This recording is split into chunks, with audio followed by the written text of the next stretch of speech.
ఓం శ్రీ మహాగణాధిపతి నమః, శ్రీ సరస్వతి నమః, శ్రీ గురుభ్యో నమః. జై గణేష్ క్రియేషన్స్ ప్రేక్షకులందరికీ స్వాగతం. నేను మీ అనుపమ. ఇక శివ పురాణాన్ని వింటూ ఉండాలి. మేము ఖాళీ సమయాల్లో ఆధ్యాత్మిక చింతనలో భగవంతునికి దగ్గరగా వ్యక్తులతోటి మనకు పనేం లేదు. భగవంతునితో దగ్గరగా, ఆయనకు దగ్గరగా చేరుకోగలిగితే ఇక మనకు ఓటమి అనేది ఉండనే ఉండదు. ఎప్పుడు కూడా విజయ మార్గంలో విజేతలుగా నిలిచేటటువంటి అవకాశం దాదాపుగా ఎక్కువగానే ఉంటుంది. ఇక బ్రహ్మవరం పొందిన తర్వాత ఏ విధంగా ఉందో ఒకసారి గమనిద్దాము. గజాసుర పాలన. ఇక మంచి ముహూర్తం చూసుకొని దేవలోకంపై దండెత్తి సురలందరినీ కూడా, అంటే దేవతల్ని, ఋషుల్ని అందరినీ కూడా చిత్తుగా ఓడిస్తాడు. ఇక అసలు పూజాధికారులు సాగనివ్వడు, ఏదో ఆటంకం కలిగించాలని ప్రయత్నిస్తూ ఉంటారు. ఇది ఏమిటి చెప్పండి? రాక్షస లక్షణం అన్నమాట. ఈ రాక్షస లక్షణం ఎవరికైతే ఉంటుందో వారు ఇక భగవంతుడు ఎక్కడ కొట్టాలో అక్కడ కొడతాడు. ఇక అష్ట దిక్పాలకులను తన అధీనంలోకి తెచ్చుకొని వారిని ప్రతినిధులుగా చేసుకొని కొన్ని బాధ్యతలను అప్పగిస్తాడు గజాసురుడు. ఇంతెందుకు, ముల్లోకాల్ని జయిస్తాడు గజాసురుడు. ఎక్కడికక్కడే తన ప్రతినిధులతోటి పాలన సాగిస్తూ అలా ఏకఛత్రాధిపత్యంగా ఇక ఎల్ల లోకాలు, ఇక లోకాలన్నీ కూడా పాలిస్తూ ఉంటాడు గజాసురుడు. పాలన కూడా మంచివాడికి ఇవ్వాలి. ఎప్పుడు కూడా పక్క వాళ్ళని బాధించాలని, ఏదో విధంగా విమర్శించాలని అటువంటి వారికి గాని అధికారము వాళ్ళ చేతిలో దక్కినా ఇక ప్రజలెవరు కూడా సుఖంగా ఉండరు. మరి అధికారం కూడా చూసి ఇవ్వాలి. కాబట్టి యథా రాజా తదా ప్రజ, రాజు బట్టే ప్రజల సుఖ సౌఖ్యాలు ఆధారపడి ఉంటాయి. మరి మంచి రాజు అయితే మంచి చేయాలని ఆలోచిస్తూ ఉంటాడు, లేదా చెడు సాధించాలి అని అనుకుంటే ఇక ప్రజలందరూ బాధపడతారు. కాకపోతే భగవంతుడు అటువంటి వారికి ఎలా బుద్ధి చెప్పాలో అలానే బుద్ధి చెప్తారు. కాకపోతే సమయము అలా ఉంటుంది కదా ఎవరికైనా సరే. భగవంతుడు కూడా 100 తప్పులు క్షమిస్తాడు. అప్పటికి మారకపోతే 101వ తప్పుకి ఇక గట్టి సమాధానము, గట్టి దెబ్బే తగులుతుంది. ఇక స్వతహాగా రాక్షసుడైనప్పటికీ ధర్మబద్ధంగా మరి రాజ్యపాలన సాగిస్తూ ఉంటాడు గజాసురుడు. దాంతో అతివృష్టి, అనావృష్టి, ఈతి బాధలు, ప్రకృతి వైపరీత్యాలు మచ్చుకైనా కూడా కనిపించవు. దాంతో ప్రజలంతా కూడా హాయిగా మనుగడ సాగిస్తూ ఉంటారు. దేశమంతా సుభిక్షంగా ఉంటుంది. దుర్మార్గులు సైతము మంచి అలవాట్లతోటి ఇక సమార్గ వర్తనంతో ఇక జీవించడము గజాసుర పాలన ప్రత్యేకత అని చెప్పవచ్చు. ఎంత రాక్షసుడు అయినప్పటికీ ఇక ధర్మబద్ధంగానే మరి రాజ్యపాలనం అనేది సాగిస్తూ ఉంటాడు. ఎంతైనా శివభక్తుడు బ్రహ్మ కోసం విపరీతంగా తపస్సు చేసి బ్రహ్మవరం పొందాడు కదా, మరి అది ఆ బుద్ధి అనేది కొంచెం ఉందన్నమాట గజాసురుడికి. ఇక ముల్లోకాలకు ప్రతినిధి అన్న గర్వంతో, అధికార గర్వంతో పాలన సాగిస్తూ ఉంటాడు గజాసురుడు. దేవతలను ఎంతగా తన అధీనంలోకి తెచ్చుకున్న తన ఇష్టదైవమైనటువంటి మహేశ్వరుడు, పరమేశ్వరుడిని మాత్రము మర్చిపోలేడు. రాక్షసుడైనప్పటికీ గజాసురుడు పరమశివ భక్తుడు. అందుకేనేమో అతనికి వరం ఇవ్వాల్సి వచ్చింది. ఇదంతా ఆ శంకరుని కరుణ కటాక్ష వీక్షణమేనంటూ ఆయనను సర్వకాల సర్వావస్థల యందు ధ్యానిస్తూ ఉండేవాడట గజాసురుడు.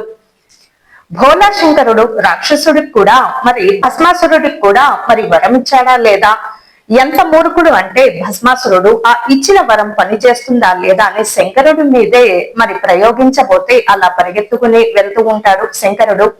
అలా మూర్ఖులకు ఎక్కువగా వరాలు ఇవ్వకూడదు అనేటటువంటిది ఒక విషయము ఇందులో ప్రస్ఫుటం అవుతుంది. మూర్ఖులను ఎక్కడ ఉంచాలో అక్కడే ఉంచితే బాగుంటుందేమో. అటు దేవతలకు ఇటు మానవులకు గజాసురుని పాలన వల్ల ప్రస్తుతము ముంచుకు వచ్చినటువంటి ప్రమాదం ఏమీ లేకపోయినా, ఎంత రాక్షసుడైనప్పటికీ కొంత ధర్మబద్ధంగానే ప్రవర్తిస్తున్న కారణంగా అతను సహజంగా రాక్షసుడు కాబట్టి భవిష్యత్తులో ఇతని వల్ల ఏదైనా ముప్పు, ఆటంకము ముందుగా ముంచుకు రావచ్చేమో అనేటటువంటి ఒక అంచనా ప్రకారము భయాందోళనతోటి బిక్కుబిక్కుమంటూ ఇక రోజులు గడుపుతూ ఉంటారు దేవతలు, ఋషులు, అలాగే తపస్సు చేసుకునే వాళ్ళు, వానప్రస్థాశ్రమం చేసుకునేవారు. వారు ఏం కోరుకుంటారండి? వారు ఏమీ కోరుకోరు, ప్రశాంతతను కోరుకుంటారు, భగవంతుని సేవ కోరుకుంటారు. అటువంటి వారిని అంటే కారణం లేకుండా బాధ పెడితే భగవంతుడు ఊరుకుంటాడా అండి? భక్తుల జోలికి వస్తే గట్టి దెబ్బే తగులుతుంది అటువంటి వారికి. కాబట్టి అందరూ కలిసి విష్ణువును వేడుకుంటారు. ఆయన చిద్విలాసంగా నవ్వి ఇక ఊరుకుంటాడే గాని మరి తరుణోపాయము ఏమి కూడా జవాబు మాత్రము సూచించాడు. అందుకు వారంతా కూడా మరింత ఆందోళన చెందుతూ ఉంటారు. అయినా ఆయన తన మౌనాన్ని వీడడు. ఇక ఇక అప్పుడు సరిగ్గా దేవర్షి అంటే త్రిలోక సంచారి అయినటువంటి నారదుడు శ్రీహరి వంక చూస్తూ ఆయన మౌనాన్ని మనస్సును చదివినట్లుగా, దేవతలారా అకారణంగా భయాందోళనకు గురి కాకండి, భయాందోళనను వీడండి, మీకు వచ్చినటువంటి భయమేం లేదు, భక్తుల జోలికి వస్తే భగవంతుడు అసలు ఊరుకోడు, కాబట్టి ఇప్పటికిప్పుడు మీకు వచ్చిన ఆపదేం లేదు, మీకేం నష్టం జరగదు. అదే శ్రీహరి అభిప్రాయము, దేనికైనా సమయం రావాలి, సమయం సందర్భము రావాలి, అప్పుడు సరైన వేళకు రాక్షసుల్ని శిక్షిస్తాడు అని చెప్పకనే చెప్తాడు త్రిలోక సంచారి అయినటువంటి నారదుడు. ఇప్పటికిప్పుడు మీకు వచ్చిన ఆపదేం లేదు, మరేం భయపడకండి అని నారదుడు వచ్చినటువంటి దేవతలను అందరినీ కూడా ఊరడిస్తూ ఉంటాడు.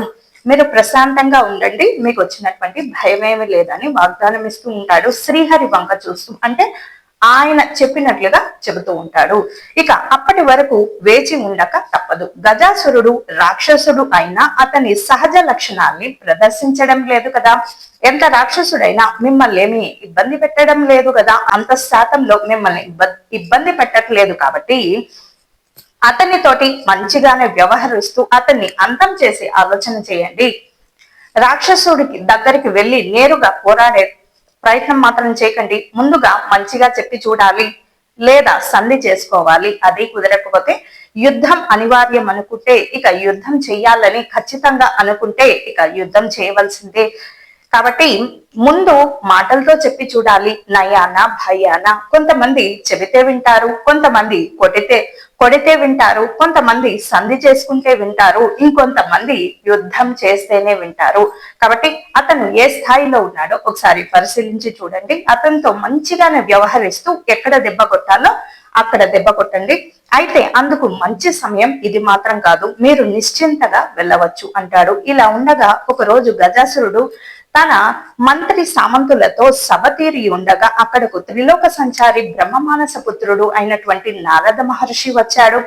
నారదుల్ని చూసినటువంటి గజాసురుడు సింహాసనం దిగి వచ్చి దేవఋషికి అతిథి సత్కారాలు మర్యాదలు అన్ని కూడా సాష్టాంగ నమస్కారాలు ఘనంగా నిర్వహించాడు. ఉచితాసనంపై కూర్చుండబెట్టి, మునీంద్ర, మీరు త్రిలోక సంచారి కదా, మరి నా పాలన గురించి బయట ప్రజలు ఎవరెవరు ఏమేమి అనుకుంటున్నారో కాస్త నాకు చెప్పండి, మీకు తెలిసినంతగా మరెవరికి తెలియదు కదా అని త్రిలోక సంచారి అయినటువంటి నారదుణ్ణి గజాసురుడు అయినటువంటి రాక్షసుడు తన పాలన గురించి ప్రజలేమనుకుంటున్నారో కాస్త చెప్పండి అని అడుగుతూ ఉంటాడు. కాబట్టి ఆ విషయాలను తెలియజేసి, ఇంకా నేను చేయవలసిన విధులేమైనా ఉంటే వాటిని కూడా తెలియజేయండి, ఎరుకపరచండి, నాకు తెలియంది ఏమైనా ఉంటే మీరు చెప్పండి, నేను ఆచరిస్తాను అంటూ వినమ్రుడై అర్థిస్తాడు. వినమ్రతకు ఏమీ లోటు లేదు. ఎంత రాక్షస ప్రవృత్తి కలిగిన గజాసురుడికి కూడా కొంత దైవభక్తి అలాగే ధర్మబద్ధమైనటువంటి మరి గుణం ఉంది. కాకపోతే సహజంగా రాక్షస కుటుంబంలో పుట్టిన రాక్షస ప్రవృత్తిలో పుట్టిన కారణంగా ఎప్పుడైనా ఆపద రావచ్చేమోనని ముందుగా ఒక సూచన అనేది మరి దేవతలు ఆలోచిస్తూ ఉన్నారు ఎలాగా అని. అతని వినయానికి అబ్బురపడి, వినయం మాత్రం బానే ఉంది గజాసురుడికి, అందుకు అబ్బురపడి అంటే ఎంతో ఆశ్చర్యపడి, అరే రాక్షసుడికి ఇంత వినయమా అని చెప్పి నారదుడు ఇలా అంటూ ఉంటాడు. గజాసుర, నీవు రాక్షసుడు అయినప్పటికీ నీ వినయ గుణమే రక్షణ కవచము. కాబట్టి ఎప్పుడు కూడా ఎంత తెలిసినా ఏమీ తెలియనట్టు ఒదిగి అణిగి ఉండాలి. అణిగి ఉండమంటే ఎవరికో దాసులుగా ఉండమని కాదు, ఒదిగి ఉండాలి. అదే యుద్ధము చేయాల్సినటువంటి పరిస్థితి వస్తే ఆ వినయాన్ని కాస్త పక్కకు పెట్టి యుద్ధము చెయ్యాలి. అటు సౌమ్యంగాను ఇటు రౌద్రంగాను ఆయా పరిస్థితులను బట్టి మరి అలా వెళ్తూ ఉండాలి. జీవన ప్రయాణం అనేది చూద్దాం కదా ఏమవుతుందో ఆ తర్వాత. నారదుని సలహా మేరకు మరి ఎలా ముందుకు సాగుతుంది ఈ ప్రయాణము, అసలు ఈ రాక్షసుడి కథ ఎంతవరకు వెళ్తుందో మరుసటి కథలో మనము తెలుసుకునేటటువంటి ప్రయత్నం చేద్దాము. మీ ఖాళీ సమయాల్లో శివపురాణాన్ని తప్పకుండా వినేటటువంటి ప్రయత్నం చేయండి. శివుడివ్వాలి, ఇల్లు నిండాలి తప్ప ఎవరిచ్చినా మనకు ఆ కరువు అనేది లోటు అనేది భర్తీ కాదు. కాబట్టి శివుడు ఐశ్వర్య ప్రదాత. ఒకరిని గొప్పవాళ్ళని చేయాలంటే శివునికి మించినటువంటి భగవంతుడు మరొకడు లేడు.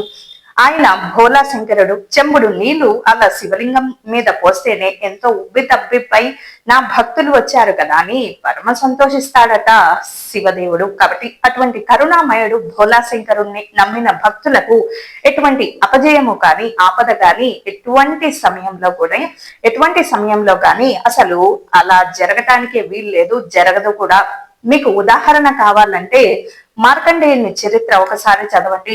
మార్కండేయునికి లేక పుట్టినటువంటి పుత్రుడు. మార్కండేయుడు లేక పుట్టినటువంటి పుత్రుడు ఎవరికి? మరుద్వతికి, అలాగే మృకండు మహర్షికి. కాకపోతే మరి 16 సంవత్సరాల ఆయుర్దాయమే ఉంది. అరే, నా కుమారుణ్ణి ఎలా బ్రతికించుకోవాలని తల్లిదండ్రులకి ఒకటే ఆతృత. కాకపోతే సహజంగా శివుని భక్తి కారణంగా మరి కుమార, నీకు 16వ వార్షికోత్సవం అంటే ఈ 16వ సంవత్సరం దాటే వరకు నీవు శివాలయంలోనే ఉండు తప్ప ఇంటికి మాత్రం రాకు అని చెప్పి తల్లిదండ్రులు శివాలయంలోనే అలా ఉండమని చెప్పడము.